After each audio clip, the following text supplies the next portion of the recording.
A new trend across the country is starting to grow in St. Louis. Businesses like High Point Drive-In and Rockwell Brewery are made out of shipping containers, and construction on the first container home in the city is underway tonight. News 4's Alexis Zotos is looking into whether this could be more common.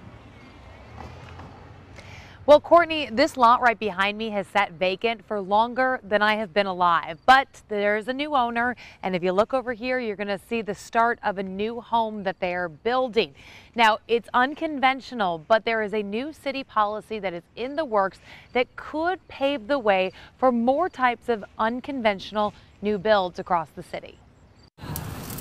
The spark was lit when the Sheridans first visited Old North. We saw the view down 14th Street with the beautiful picturesque view of the arch, and we thought, wow, what if we build a house here? 5 years later, that vision is now a reality, and it involves shipping containers. Well, I played a lot of Tetris as a kid. Travis Sheridan and his wife were inspired by another container home in St. Charles, and the owner there is helping design the home being constructed on a now former lot owned by the city since 1981. Right down the street from Crown Candy, where they have people lining up every day of the week.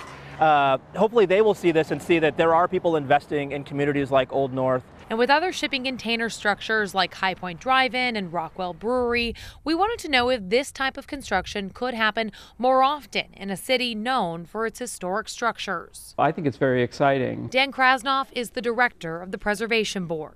They're currently working on a new policy for new construction in historic districts. The purpose of the new standards is to allow for development of more contemporary building designs like container homes and such, and try to figure out what the best sort of situations would be to have those buildings built. But something like this would likely not be built someplace like Lafayette Square. This is tying into the history of St. Louis.